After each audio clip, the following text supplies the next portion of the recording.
Lecture number 7 का part 2 हम start करने वाले हैं।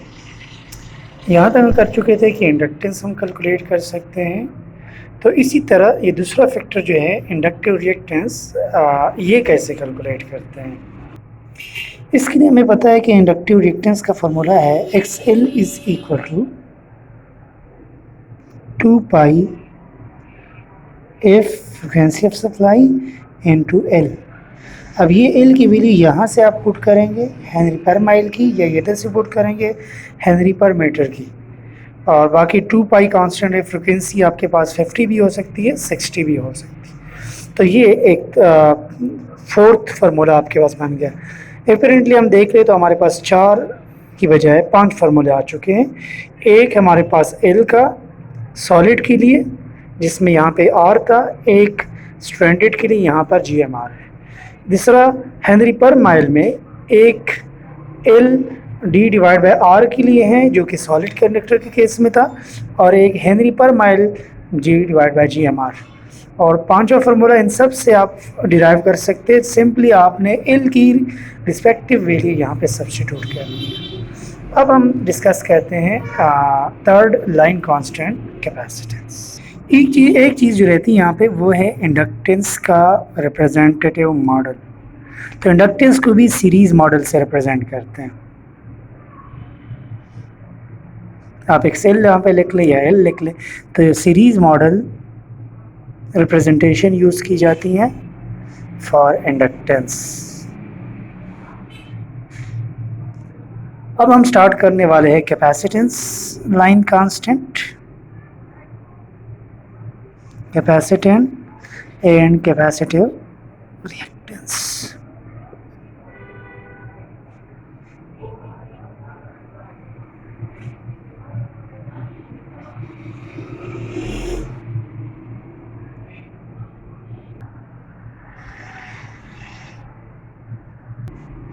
कैपेसिटेंस की जो डिफिनीशन है, वैसे हम कहते हैं कैपेसिटर क्या होता है, 2 प्लेट्स होते हैं और उसके दरमियान में डाइलेक्ट्रिक होता है, तो कैपेसिटर बन जाता है।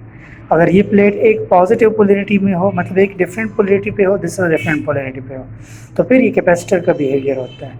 ट्रांसमिशन लाइन में भी ऐसी ही होता है कि 2 लाइन कंडक्टर्स का अगर हम देख ले तो हम कहते हैं कि इनके दरमियान वोल्टेज का फ़र्क होता है, डिफरेंस होता है, लाइन टू लाइन वोल्टेज का फ़र्क। इस वजह से हर 2 लाइन आपस में कैपेसिटेंस की तरह बिहेव करते हैं, कि जैसे कोई कैपेसिटर लगा है। इसलिए ट्रांसमिशन लाइन चार्ज होता है, क्योंकि उसके दरमियान कैपेसिटेंस का इफेक्ट मौजूद होता है। Just like a capacitor, line भी चार्जिंग करंट लेता है due to its line capacitance. अब ये कैपेसिटेंस कितनी होती हैं? इलेक्ट्रिकल में जनरली हमारे पास क्या फार्मूला है, C is equal to A epsilon divide by D। ये जनरलाइज फार्मूला है। इसमें अगर हम देख ले, A area of the plate है और D है separation distance between 2 line conductors.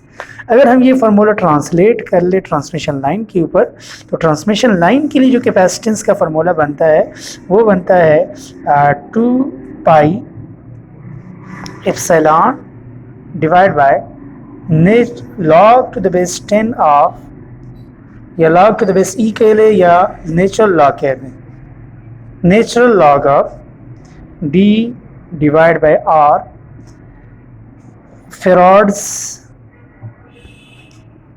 पर मीटर।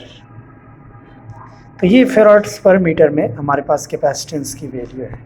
अगर इसको हम लॉग टू द बेस 10 में ट्रांसलेट करना चाहे और इसको फेराड को माइक्रोफेराड और मीटर को माइल्स में कन्वर्ट कर ले, तो जो जनरली आप न्यूमेरिकल में यूज़ कर रहे हैं वो फार्मूला कुछ यूँ बनेगा, C is equal to 0.0388 divide by log to the base 10 of D divide by R। ये फार्मूला आप लोगों ने ये फार्मूला याद रखना है न्यूमेरिकल्स को सॉल्व करने के लिए, और इसका यूनिट क्या होगा, माइक्रोफेराड्स पर माइल्स। अब जब कैपेसिटेंस आप कैलकुलेट कर चुके होंगे तो कैपेसिटिव रिएक्टेंस भी ज़रूरी है, क्योंकि कुछ लोकेशंस पे आपको ये भी कैलकुलेट करना पड़ता है। तो आपको पता है कि कैपेसिटिव रिएक्टेंस की वैल्यू बराबर होती है 1/2 पाई FC।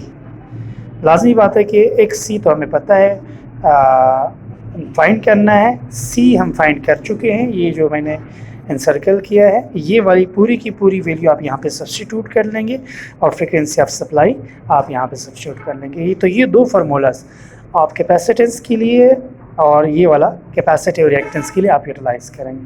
तो इस तरह आपके लाइन कांस्टेंट, कैपेसिटेंस और कैपेसिटिव रिएक्टेंस आपका कंप्लीट हो गया टॉपिक। लास्ट वन जो हमारे पास है कंडक्टेंस है। मैं इसकी शॉर्ट समरी आपको बताता हूँ कि कंडक्टेंस के हवाले से आपने, अच्छा एक चीज़ इसमें अंदर इसके रह गई है, इसका मॉडल कैसे बनाएंगे। मॉडल ऑफ कैपेसिटेंस आप रिप्रेजेंट करेंगे पैरेलल, क्योंकि कैपेसिटेंस दो लाइंस के दरमियान होती है, इसलिए जब आप इसको रिप्रेजेंट करना चाहें तो आप ऐसे रिप्रेजेंट कर सकते हैं। तो ये कैपेसिटेंस का मॉडल, इसको कहते हैं पैरेलल मॉडल। तो कैपेसिटेंस को पैरेलल मॉडल से रिप्रेजेंट किया जाता है। कैपेसिटेंस की रिप्रेजेंटेशन, लाइन की कैपेसिटेंस को हमेशा पैरेलल में रिप्रेजेंट किया जाता है, पैरेलल मॉडल।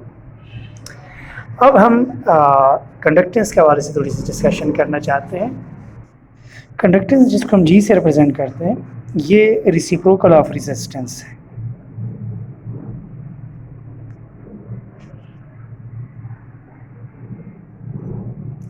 वैसे जनरली ये कैलकुलेट नहीं करते लोग, जस्ट ये लिख लेते हैं कि G is equal to 1/R। अगर आप रेजिस्टेंस कैलकुलेट कर चुके हैं तो उस सिस्टम के लिए, पावर ट्रांसमिशन सिस्टम के लिए आप कंडक्टेंस कैलकुलेट कर सकते हैं। बस उसका रेसिप्रोकल ले लें, मतलब 1/R ले लें। और इसका यूनिट क्या है, जिस तरह इसका ओहम है तो इसका मोह, MHO मोह। और इसका दूसरा नाम सीमेंस भी है, सीमेंस। लेकिन चूंकि रेजिस्टर हम रिप्रेजेंट करते थे सीरीज मॉडल्स, लेकिन कंडक्टेंस हम रिप्रेजेंट करेंगे पैरेलल मॉडल्स। मतलब दो लाइन हम ड्रा करेंगे, इसके दरमियान हम रेजिस्टेंस का सिंबल ही बनाएंगे, लेकिन पैरेलल में बनाएंगे। तो ये आपके पास क्या रिप्रेजेंट करता है, ये मॉडल है कंडक्टेंस का, जिसकी वैल्यू बराबर होगी 1/R। तो ये ओवरऑल आपके पास लाइन पैरामीटर्स थे। उम्मीद है आपको इस टॉपिक की समझ आ चुकी होंगी। अगर आपको किसी भी चीज़ के में शक है तो आप कमेंट्स बॉक्स में लिख सकते हैं और पूछ सकते हैं किसी भी तरह के क्वेश्चन के हवाले से। नेक्स्ट लेक्चर में हम कोशिश करेंगे कि ट्रांसमिशन लाइन के टाइप्स के हवाले से डिस्कशन कर ले और उनके रिप्रेजेंटेशन के हवाले से। Thank you very much. अल्लाह हाफिज़।